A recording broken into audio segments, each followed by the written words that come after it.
তোমরা বলো না বাজান, বলো না। এই দরদি ভাই চিৎকার করে বললাম, তুমি যদি বলো তোমার পায়ে ধরতে, আমি পায়ে ধরতে রাজি। তুমি যদি বলো তোমারে জড়িয়ে ধরে কাঁদতে, আমি কাঁদতে রাজি। তুমি বলো কেন আল্লাহর সাথে রাগ করলা? কেন আল্লাহর সাথে রাগ করলা? কেন আল্লাহর সাথে নারাজ হইলা? কেন সেজদা কপালে জুটলো না? কেন মালিকের সাথে সারাদিনের এত কিছুর বিনিময়ে আল্লাহ তাআলা একটা মিস কল দিলে, 2 সেকেন্ডের একটা মিস কল দিলে বন্ধু তুমি টের পাও তোমার মোবাইলে মিস কল আসছে। এত বড় মসজিদে 6টা মাইকের হরন দিয়া আল্লাহু আকবার বলে তোমারে ডাক দেয়, তোমার একটা বারও কানে লাগে না, বিবেকে লাগে না। তোর মতো শক্ত ডাকাত, তোর মতো পাষাণ বেটার কে হইতে পারে? বেটা কথা বলেন না কেন?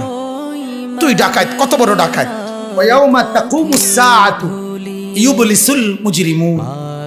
আল্লাহ তাআলা বলেন যখন হাসরের মাঠ কায়েম হবে, হাসরের মাঠ যখন কায়েম হবে, নাফরমানরা, পাপীরা, সমস্ত অপরাধীরা হাসরের মাঠের দৃশ্য এক নজর চতুর্দিক দেখার পর, অবস্থাটা উপলব্ধি করার পরে ইউবলিসুল মুজরিমুন, আল্লাহ বলে সব পাপীরা একেবারে ভেবাচেকা, একেবারে এলোমেলো, অস্থির, পেরেশান হয়ে যায়। হায় এখন কি হবে? এখন কি হবে? হাসরের ময়দানে দাঁড়িয়ে দেখবে আল্লাহর নবী সাল্লাল্লাহু আলাইহি সাল্লাম বলেন 2টা কদম, শুধুমাত্র 2 পাও রাখা যায় যতটুকু জায়গা। আল্লাহ রাসূল সাল্লাল্লাহু আলাইহি সাল্লাম বলেন একজন মানুষ হাসরের ময়দানে শুধু এতটুকু জায়গায় বরাদ্দ পাবে।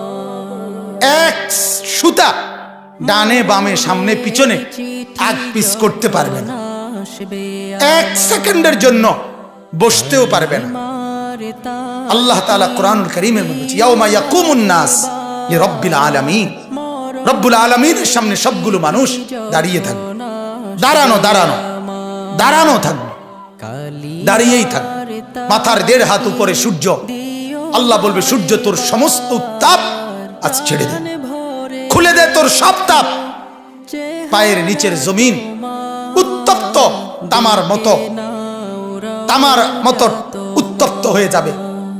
এরপরে আল্লাহ পাক রব্বুল আলামিন ফেরেশতাদেরকে দিয়ে জাহান্নামকে, কোরআনের স্পষ্ট আয়াত ওয়াজিআ ইয়াউমা ইদিম বিজাহান্নাম, হাসরের ময়দানে এরকম পাশে জাহান্নামকে ফেরেশতারা টেনে আনবে।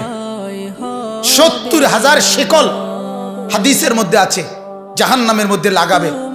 প্রতি শিকলের মধ্যে 70,000 কড়া থাকবে। কড়া, কড়া বোঝেন তো, যেটা লাগায় লাগায় কি বানায়? শিকল বানায়। 70,000 শিকল, 70,000 কড়া প্রতি শিকলে। প্রত্যেক কড়ার মধ্যে 70,000 ফেরেশতা ধরা থাকবে। তাহলে কত কোটি ফেরেশতা? হিসাব বুঝছেন? 70,000 শিকল, 70,000 করে প্রত্যেক শিকলের কড়া, প্রত্যেক কড়ার মধ্যে ধরবে 70,000 ফেরেশতা। এত ভীষণ মারাত্মকের ভাবে ধরার পরেও জাহান্নাম গর্জনের সাথে ফেরেশতাদের হাত থেকে ছুটে যায়। আল্লাহ তাআলা বলেন এই ভয়ঙ্কর দৃশ্য দেখার পরে গোটা হাসরের মাঠে পাপী নাফরমানরা নিরাশ হয়ে যাবে, পেরেশান হয়ে যাবে। এরপরে বলবে আল্লাহ তাআলা বলেন ওয়ালাম ইয়াকুন লাহুম মিন শুরাকাইহিম শুফাআউ, এই নাফরমান আর পাপীরা দুনিয়ার জমিনে যাকে যাকে সঙ্গী বানাইছিল, যাকে যাকে বন্ধু বানাইছিল, যার সাথে চলে চলে আল্লাহর নাফরমানি করছিল, এদের সবার দিকে তাকাবে, কিন্তু কেউ তাদের জন্য এক বিন্দু কোনো সুপারিশ করবে। কি রে বন্ধু, একসাথেই বনবিড়ি খাইতাম, অনকুদুর কও না কি করতাম, যে আমার কিছু বলার নেই, আমার কিছু বলার নেই। এরপরে আল্লাহ বলেন ওয়াকানু বিশুরাকাইহিম কাফিরিন, আবার প্রত্যেকটা নাফরমান নিজেই সে তার ওই বন্ধুদেরকে, ফেরেশতাদের সামনে সঙ্গীদেরকে অস্বীকার করবে। প্রথম তো তাকাবে, যখন দেখবে কেউ কোনো সহযোগিতাকারী নাই, ফেরেশতাদের সামনে যখন জিজ্ঞেস করবে, কোরআনে আছে উহশুরুল লাযীনা যালামু ওয়া আজওয়াজাহুম, আল্লাহ ফেরেশতাদেরকে বলবে প্রত্যেকটা পাপী এবং তাকে পাপ কাজে যারা যারা সহযোগিতা করেছে তাদেরকে সহ একত্র করো।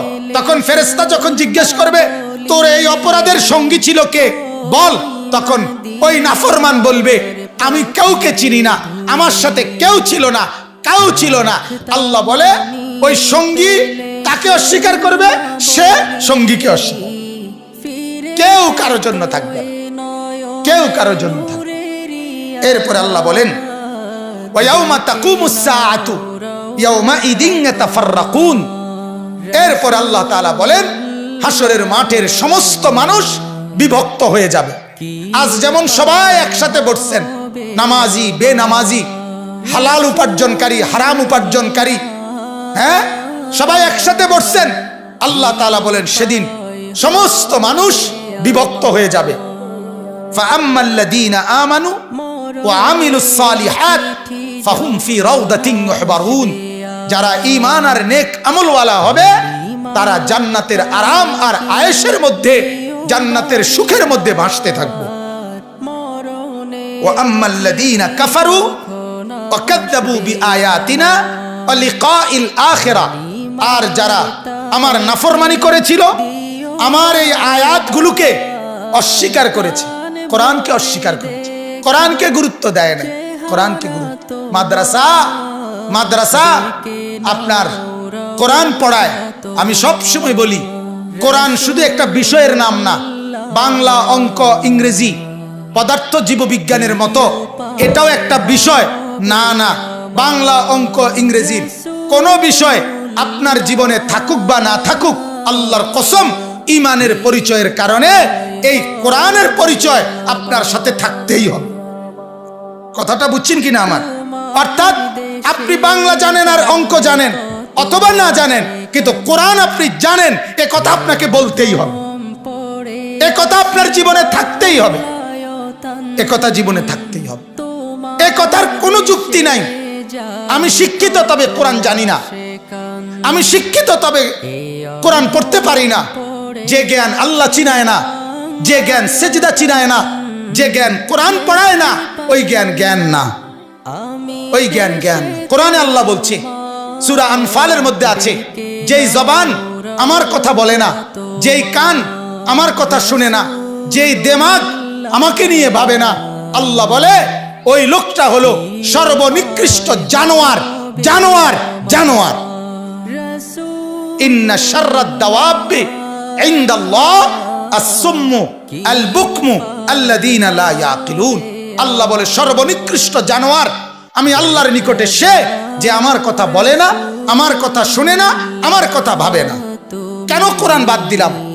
আপনারা যারা জীবন থেকে নিজের জীবন, ছেলের জীবন, মেয়ের জীবন, স্ত্রীর জীবন থেকে যারা এই কোরআন বাদ দিলেন, কেন বাদ দিলেন? কোন যুক্তিতে বাদ দিলেন? আরেকবার বিবেককে প্রশ্ন করিয়ে কি কারণ হইতে পারে? মালিকের এই কোরআনের অপরাধটা কি? এই কোরআন আপনার ভুলে ভরা, কথা বলেন না কেন? এই কোরআন আপনার ভুলে ভরা, এই কোরআনের নিখুঁতের ক্ষেত্রে কোনো সন্দেহ আছে? তাহলে কি কারণ থাকতে পারে? বাংলা বইতে, অঙ্ক বইতে, ইংরেজি বইতে পৃথিবীর কোন, আমি তো পড়ছি, আমি দাখিল 1998 সালে আপনার বিজ্ঞান সায়েন্স থেকে, বিজ্ঞান বিভাগ থেকে 1998 সালে সমগ্র বাংলাদেশে সর্বোচ্চ নাম্বার পেয়ে ফার্স্ট স্ট্যান্ড করেছি, আলহামদুলিল্লাহ। আমি বিজ্ঞান পড়ছি, কুমিল্লা ভিক্টোরিয়া কলেজ থেকে আমি মাস্টার্স পাস করছি। অতএব আমি এটা বুঝাইতে চাই, পৃথিবীর কোন বাংলা অঙ্ক ইংরেজি পদার্থ জীববিজ্ঞানের একটা বইয়ের নাম আপনি বলেন যে বইয়ের শুরুতে লেখা আছে এই বইটি মানুষ বানাবার জন্য, মানুষ গড়বার জন্য লেখা হয়েছে, এটা কোন বই সেটা বলেন। কিন্তু আমরা কসম চ্যালেঞ্জ করে বলতে পারি এ কোরআন তার মালিক বলছে হুদাল্লিন নাস, এটা মানুষ গড়বার জন্য, মানুষ বানাবার জন্য লেখা, এটা কোরআন বলছে। কোন বাংলা বইয়ের শুরুতে কথা নাই, কোন অঙ্ক বইয়ের শুরুতে কথা নাই, বরং ওই সবগুলো বইয়ের মাকসাদ একটাই, ইকোনমিক্যাল অ্যানিমেলে পরিণত করা। Man is economical animal. একজন মানুষ হবে শুধুমাত্র অর্থনৈতিক প্রাণী, টাকা উপার্জন করার একটা মেশিন, টাকা উপার্জন করার একটা যন্ত্র।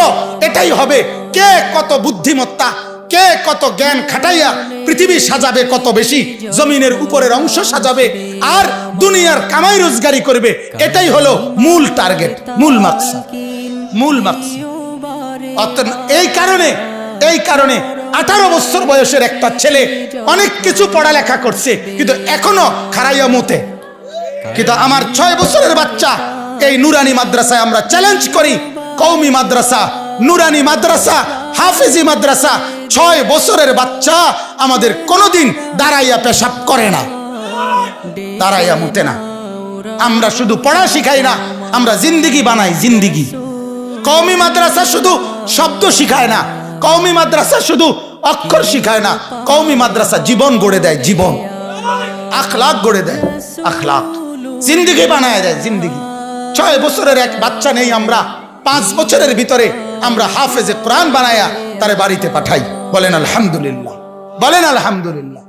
আল্লাহ তাআলা মুসা নবীকে বলছিল, মুসা নবীর মাকে, ও মুসার মা, তোমার কোলের বাচ্চাটা বাক্সত বইরা পানি ঢালায় দাও, নদীতে ফেলায় দাও। তুমি পারতা না, ফেরাউনের ভয়ে তুমি রাখতে পারতা না, ফেলে দাও, এরে বাক্সত ভরে ছেড়ে দাও, নদীতে ছেড়ে দাও। মনে করো পানিতে বাসাইয়া দিলে আরি, কিন্তু আমি ওয়াদা দিলাম, ইন্না রাদ্দুহু ইলাইকে, মুসার মা, আমি ছেলেটা তোমার কাছে ফেরত দেব। ওয়া জাইলুহু মিনাল মুরসালিন, শুধু ফেরত দেব না মা, আমি তোমাকে একটা রাসূল বানায়া তারপরে ফেরত দেব। মুসাকে আমি নবী বানায় দেব, নবী। ঠিক আমরাও বলি আপনাদের কাছে, আমরা 6 বছরের একটা বাচ্চা আপনাদের কাছে চাই, এই বাচ্চাটা আপনি আমাদের মাদ্রাসায় দেন, আমরা একটা হাফেজে কোরআন বানায়া আপনার বাড়িতে পাঠাবো ইনশাআল্লাহ, ইনশাআল্লাহ। 12 বছরের জন্য দিবেন, আসমান জমিন, শুধু ভবিষ্যৎ। আরে আমরার ভবিষ্যৎ একেবারে জান্নাত পর্যন্ত। ভবিষ্যতে কি করবে আপনি আমারে আগে বলেন। পৃথিবীর ভবিষ্যৎ কোন মানুষের হায়াতে, যেই কোনো শিক্ষিত ভদ্রলোক এখন বলেন, কোন মানুষের যদি বয়স হয় 60 মোট, মনে করেন 60 বছর সে বাঁচলো, তাহলে তার ভবিষ্যৎ কত নম্বর বছর থেকে শুরু হয়? 45 থেকে। কথা কোন কত থেকে কোন, তাহলে এটা ভবিষ্যৎ কোন কোন বছরের থেকে? কি 35 থেকে না 45 থেকে? হ্যাঁ, পড়ালেখা শেষ করছে, যদি হেতে পড়ালেখা না করে তাহলে কথা বলেন না কেন? তাহলে আপনি 60 বছর রে 3 ভাগে কেমনে ভাগ করলেন? যে 60 বছরের মধ্যে প্রথম 20 বছর হলো অতীত, মাঝখানের 20 বছর হলো বর্তমান, শেষের 20 বছর হলো ভবিষ্যৎ। এটা কোন যুক্তি? আমারে বলেন না, এটা কোনো যুক্তি হলো নি? কথা বলেন না। এজন্য মানুষের হায়াত পুরাটাই বর্তমান, ভবিষ্যৎ শুধুমাত্র আখিরাত। ভবিষ্যৎ কি বলেন না? আখিরাত, আখিরাত। ওয়াল তানজুর নাফসুম মা কদ্দামাত লিগাদ। আল্লাহ বলে, আজকে তুমি ভাবো আগামীকাল কিয়ামতের জন্য তুমি কি পাঠিয়েছো। তাহলে আগামীকাল মানে ভবিষ্যৎ। আল্লাহ বলছে ভবিষ্যৎ হলো আখিরাত। ভবিষ্যৎ কি বলেন?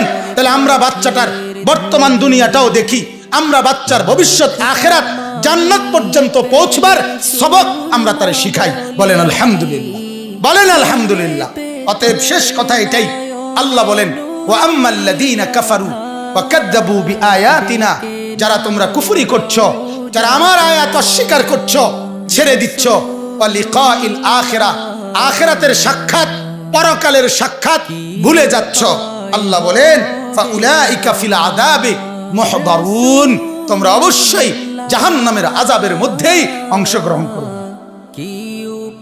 শেষ আয়াত আল্লাহ বলে, ফাসুবহানাল্লাহি হিনা তুমসুনা ওয়া হিনা তুসবিহুন। অতএব হে আমার বান্দা, সকালেও সন্ধ্যায়ও আমার তাসবিহ পড়ো, আমাকেই ভাবো, আমাকেই ডাকো, আমাকেই ডাকো। এরপর আল্লাহ বলছে, ওয়ালাহুল হামদু ফিস সামাওয়াতি ওয়াল আরদ, আসমান আর জমিনের যেখানের যত সৌন্দর্য, যেখানের যত কিছু, সব কিছুর জন্য প্রশংসা পাওয়ার যোগ্য শুধুই আমি। কথা বলেন, কে? আল্লাহ। আল্লাহ। ওয়া আশিয়ান ওয়া হিনা তুযহিরুন, আল্লাহ বলে বিকাল বেলা আমাকেই ডাকো, ওয়া হিনা তুযহিরুন, 2 প্রহরে দুপুর বেলা আমাকেই ডাকো। আল্লাহ বলে, বান্দা শুধু আমাকেই ভাবো, আমাকেই ডাকো, আমার সাথে সম্পর্ক গড়ো।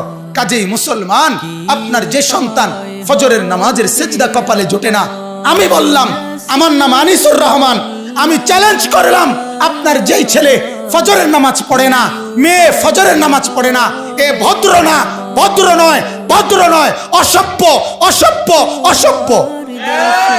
তুমি যদি সাহস থাকে তো তুমি প্রতিবাদ করো, তুমি যুক্তি দাও। আমি বসুন্ধর কারণে তুমি বলো সেজদাবিহীন কোন মুসলমান ইমানদারের ছেলে, মেয়ে, বিবি যার কপালে সেজদা নাই, সে শিক্ষিত হয় নাই, সে সভ্য হয় নাই, সে ভদ্র হয় নাই। আল্লাহ কোরআনে বলছে ইবলিসকে, ইবলিস তুই সেজদা করলি না, অহংকার করেছিস, তুই বের হ আমার থেকে। যেন যে সেজদা করে না সে অহংকারী, আর অহংকারীকে ভদ্র বলে না। কথা বলেন না কেন? অহংকারীকে কি বলে না? ভদ্র বলে না। নাই তো বলেন আপনি পৃথিবীর কোন ডিকশনারিতে আছে কথা যে অহংকারীকে সভ্য বলে, অহংকারীকে ভদ্র বলে? আল্লাহ তো কোরআনে বলছে সেজদা না করা এটা অহংকার। এটা কি বলেন না? তাইলে অহংকারী কি ভদ্র হয়? অহংকারী কি সভ্য হয়? অতএব ছেলেকে ভদ্র বানান, ছেলেকে সভ্য বানান। পড়েন আপনি, কোনো সমস্যা নাই। বাংলা পড়েন, অঙ্ক পড়েন, ইংরেজি পড়েন, পদার্থ পড়েন, জীববিজ্ঞান পড়েন, হিমালয় পর্বত ফুরাটা ফইরা বাইতে যায় পড়েন, কোনো মানা নাই। আটলান্টিক মহাসাগর পইরা বাইতে নালান, কোনো আপত্তি নাই। কিন্তু কোরআন বাদ দিলেন কেন? সেজদা বাদ দিলেন কেন? গোলামি বাদ দিলেন কেন? বন্দিগি বাদ দিলেন কেন? আল্লাহকে ছেড়ে দিলেন কেন? আল্লাহর সাথে দুশ্মনী কেন? যে ছেলেটা সারাদিন একটা ওয়াক্ত নামাজ পড়ে না, যে বিবি একটা ওয়াক্ত নামাজ পড়ে না, যে মেয়েটা পর্দা করে না, তারে জিজ্ঞাসা করেন না যে মা সবার সাথে সম্পর্ক বজায় রাখো, মালিকের সাথে কেন দুশ্মনী? আল্লাহর লগে কি নারাজি হইলা? আল্লাহর সাথে কি দুশ্মনী? আল্লাহর লগে কেন রাগ করলা? কেন রাগ করলা? এই বাপ, তোমরা যারা সেজদা করো না, তোমরা বলো না বাজান, বলো না। এই দরদি ভাই চিৎকার করে বললাম, তুমি যদি বলো তোমার পায়ে ধরতে, আমি পায়ে ধরতে রাজি। তুমি যদি বলো তোমারে জড়িয়ে ধরে কাঁদতে, আমি কাঁদতে রাজি। তুমি বলো কেন আল্লাহর সাথে রাগ করলা? কেন আল্লাহর সাথে রাগ করলা? কেন আল্লাহর সাথে নারাজ হইলা? কেন সেজদা কপালে জুটলো না?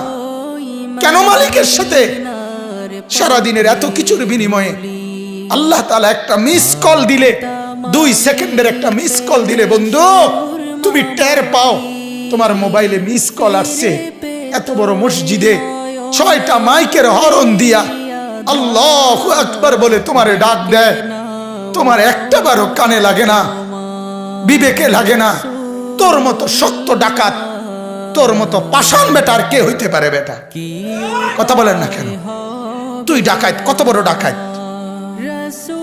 হ্যাঁ, এজন্য ইনশাআল্লাহ আল্লাহকে রাজি করব। বলেন ইনশাআল্লাহ। সেজদা করব তো ইনশাআল্লাহ। যুবকরা তোমরা বলো না ইনশাআল্লাহ। নওজোয়ান তোমাদেরকে বলি, আমার আশা ভরসার স্বপ্ন এই নওজোয়ানদেরকে জাগানো। আমি সারা দিন রাত চাই যুবকরা জেগে উঠুক, কারণ আগামীর পৃথিবী, গোটা বিশ্ব 2 ভাগ হবে। এটাই পৃথিবীর পুরা ভবিষ্যৎ। এক ভাগ পুরাপুরি দাজ্জালের অনুসারী কাফের, আরেক ভাগ মাহাদির অনুসারী ইমানদার। এই 2 ভাগে পৃথিবী অচিরেই বিভক্ত হয়ে যাবে। তুমি যদি মাহাদির পক্ষে থাকতে না পারো, তুমি যদি দাজ্জালের ধোকায় পড়ে যাও, আল্লাহর কসম ঈমান